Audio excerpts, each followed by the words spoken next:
Thrissur Kunnamkulam police സ്റ്റേഷനിലെ അതിക്രൂര മർദ്ദനത്തിൽ ഉദ്യോഗസ്ഥർക്കെതിരെ നടപടിക്കാണ് സാധ്യത. ഇക്കാര്യം ചർച്ച ചെയ്യാൻ റേഞ്ച് DIG R ഹരിശങ്കറിന്റെ നേതൃത്വത്തിൽ ഇന്ന് പ്രത്യേക യോഗം ചേരും. അതിനിടെ കേസ് ഒതുക്കി തീർക്കാൻ പോലീസ് ഇടപെട്ടെന്ന ഗുരുതര ആരോപണവുമായി സുജിത്ത് രംഗത്തെത്തി. പരാതി പിൻവലിക്കാൻ പോലീസുകാർ തനിക്ക് 20 ലക്ഷം രൂപ വരെ വാഗ്ദാനം ചെയ്തുവെന്ന് മർദ്ദനമേറ്റ സുജിത്ത് VS24 പറഞ്ഞു. വലിയ രീതിയിലുള്ളൊരു സെറ്റിൽമെൻറ്റിന് അവർ തയ്യാറായിട്ട് വിളിച്ചിട്ടുണ്ടായിരുന്നു. അപ്പോൾ നമ്മൾ സെറ്റിൽമെൻറ്റ് തയ്യാറല്ല നല്ല നിലപാടാണ് ഞാനും അതുപോലെ പറയീസേട്ടൻ അടക്കം എല്ലാവരും എടുത്തിട്ടുണ്ടായിരുന്നത്. 20 ലക്ഷം രൂപ വരെയാണ് നമ്മളോട് പറഞ്ഞിട്ടുണ്ടായിരുന്നത്. അല്ല, അതിലും കൂടുതൽ ഡിമാൻഡല്ല, ജസ്റ്റ് അവർ പറഞ്ഞു നമ്മൾ എത്ര പറഞ്ഞാൽ അങ്ങനെ അത്രയ്ക്കും വലിയൊരു എമൗണ്ട് സെറ്റിൽമെൻറ്റ് അവർ തയ്യാറായിരുന്നു. നേരിട്ടും ഇടനിലക്കാരായിട്ടും കോൺടാക്ട് ചെയ്തിട്ടുണ്ടായിരുന്നു. പറയീസേട്ടൻ്റെ അടുത്താണ് ഉണ്ടായിരുന്നത്. തന്നെ മർദ്ദിച്ച എല്ലാ പോലീസുകാർക്കെതിരെയും കേസെടുത്തിട്ടില്ലെന്നും സുജിത്ത് പറയുന്നു. അതിനിടെ സ്റ്റേഷനിലെ മർദ്ദനം സ്ഥിരീകരിച്ചുള്ള അന്വേഷണ റിപ്പോർട്ടിലെ വിശദാംശങ്ങൾ പുറത്തുവന്നു. Crime records bureau assistant commissioner Sethu KC നടത്തിയ അന്വേഷണത്തിന്റെ റിപ്പോർട്ട് 24 കിട്ടി. സൂരജ് സജീവ് വിവരങ്ങളുമായി ചേരുന്നു. സൂരജ്, ഇതിപ്പോൾ നടപടിയെടുക്കാതിരിക്കാൻ നിർവാഹമില്ല. കാരണം ആ ദൃശ്യങ്ങൾ പുറത്തു വന്നു. മനസാക്ഷിയുള്ള മനുഷ്യരായി പിറന്ന എല്ലാവരും ആ ദൃശ്യം കണ്ട് വല്ലാതെ വേദനിച്ചു. രാഷ്ട്രീയ പാർട്ടി ഭേദമന്യേ വല്ലാതെ വേദനിക്കുന്ന ദൃശ്യങ്ങൾ കണ്ടു. ആ ദൃശ്യങ്ങൾ പോലീസുകാർ നേരത്തെ കണ്ടതാണ്, ഉന്നത ഉദ്യോഗസ്ഥർ നേരത്തെ കണ്ടതാണ്. എന്നിട്ട് സ്ഥലം മാറ്റം എന്ന് പറയുന്ന കണ്ണിൽ പൊഴിയുന്ന നടപടി ഒതുക്കി നിർത്തി. ദൃശ്യങ്ങൾ പുറത്തു വന്നപ്പോൾ ഈ നടപടി അല്ലാതെ മറ്റു വഴിയില്ല. അതുകൊണ്ടാണ് സൂരജ്. ഹാഷ്മി, തീർച്ചയായും. അതായത് ഈ ദൃശ്യങ്ങൾ പുറത്തു വന്ന പശ്ചാത്തലത്തിലാണ് ഇപ്പോൾ ഒരു നടപടിയിലേക്ക് വീണ്ടും ഈ ഉന്നത നേതൃത്വം കടന്നിരിക്കുന്നു എന്നുള്ളതാണ് നമുക്ക് ലഭിക്കുന്ന വിവരം. അതായത് ഈ ദൃശ്യങ്ങൾ ഇന്നലെ പുറത്തു വന്ന പശ്ചാത്തലത്തിൽ അതിൽ ഒരു പ്രാഥമികമായ പരിശോധന നടത്തി അതിൽ ഗുരുതരമായ ചില പിഴവുകളടക്കം കണ്ടെത്തിയ സാഹചര്യത്തിലാണ് ആദ്യമെടുത്ത അച്ചടക്ക നടപടിക്ക് പുറമെ കൂടുതൽ നടപടി എടുക്കുന്നതിനെക്കുറിച്ച് ആലോചിക്കാൻ വേണ്ടി ഇന്ന് പ്രത്യേക യോഗം ചേരുന്നത്. അത് റേഞ്ച് DIG R ഹരിശങ്കർ മാത്രമല്ല, ഈ IG അടക്കമുള്ള ഉന്നത ഉദ്യോഗസ്ഥരടക്കം ഈ യോഗത്തിൽ പങ്കെടുക്കും എന്നുള്ളതാണ് നമുക്ക് മനസ്സിലാക്കാൻ കഴിയുന്നത്.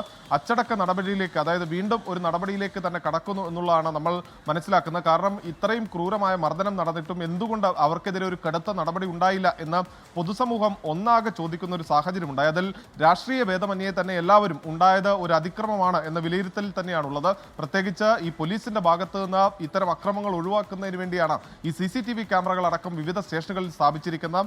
അതുണ്ടായിട്ട് പോലും ആ ക്യാമറകളുടെ കണ്ണ് വെട്ടിച്ച് ഇടിമുറികൾക്ക് സമാനമായി ഒന്നാമത്തെ നിലയിലൊക്കെ എത്തിച്ച അതിക്രൂരമായ മർദ്ദനത്തിനാണ് ഈ സുജിത്ത് ഇരയാകുന്നത്. അതോടൊപ്പം തന്നെ നമ്മൾ ഇന്ന് പുറത്തുവിട്ട അന്വേഷണ റിപ്പോർട്ടുണ്ട്. ആ അന്വേഷണ റിപ്പോർട്ടിലും ചൂണ്ടിക്കാണിച്ചിട്ടുള്ളത് ഈ പോലീസിന്റെ ഗുരുതരമായ വീഴ്ചകളാണ്. കാരണം ഈ പോലീസ് സ്റ്റേഷനിലേക്ക് വാഹനം എത്തുന്നതിന് മുമ്പ് ഇപ്പോൾ നമ്മൾ കാണിക്കുന്ന ആ CCTV ദൃശ്യത്തിലുണ്ട് പോലീസ് ജീപ്പ് ആ സ്റ്റേഷന് മുന്നിൽ വന്ന് നിൽക്കുന്നു. ആ സമയത്ത് ഒരു യൂണിഫോം ധരിക്കാതെ ഒരു ഉദ്യോഗസ്ഥൻ നടന്ന് കയറി വരുന്നുണ്ട്. അത് ശശിധരൻ എന്ന് പറയുന്ന പോലീസുകാരനാണ്. അന്ന് GD ചാർജിൽ ഉണ്ടായിരുന്ന ആളാണ്. സ്വാഭാവികമായും GD ചാർജ് എന്ന് പറയുമ്പോൾ ഓഫീസിൽ ഇരുന്ന് ജോലി എടുക്കേണ്ട ആളാണ്. അയാൾ പുറത്തിറങ്ങിപ്പോയി ഒറീന എന്ന് പറയുന്ന പോലീസ് സ്റ്റേഷന് തൊട്ടടുത്തുള്ള ജംഗ്ഷനിൽ വെച്ച് ഈ ജീപ്പിൽ വരികയായിരുന്ന ഈ സുജിത്തിനെ ആ ജീപ്പിനകത്ത് കയറി മർദ്ദിച്ചു എന്നുള്ളതാണ് സുജിത്ത് ആരോപണമായി ഉന്നയിച്ചത്. ശശിധരൻ പുറത്തുനിന്ന് വരുന്ന ദൃശ്യങ്ങളടക്കം പരിശോധിച്ചതിൽ നിന്ന് അവിടെ സുജിത്തിന് ആക്രമണം നേരിട്ടതായി കരുതാം എന്നുള്ളതാണ് റിപ്പോർട്ടിൽ പറയുന്നത്. അതോടൊപ്പം തന്നെ സ്റ്റേഷനകത്തെത്തി മർദ്ദിക്കുന്നതിന്റെ ദൃശ്യങ്ങളുണ്ട്.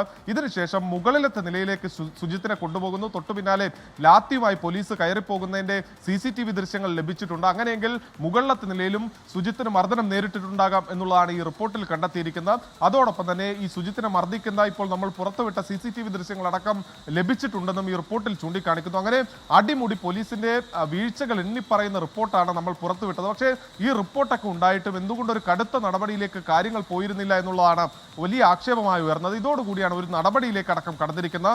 മറുതലക്കലിലാകട്ടെ ഇന്ന് സുജിത്ത് ഗുരുതരമായ ഒരു വെളിപ്പെടുത്തലുമായി രംഗത്തെത്തി. 20 ലക്ഷം രൂപ ഈ പരാതി ഒതുക്കി തീർക്കാൻ വേണ്ടി പോലീസുകാർ സുജിത്തിന് വാഗ്ദാനം ചെയ്തു എന്നുള്ളതാണ് പറയുന്നത്. അത് ഈ ചൊവ്വന്നൂരിലെ തന്നെ കുന്നംകുളത്തെ തന്നെ കോൺഗ്രസിന്റെ മണ്ഡലം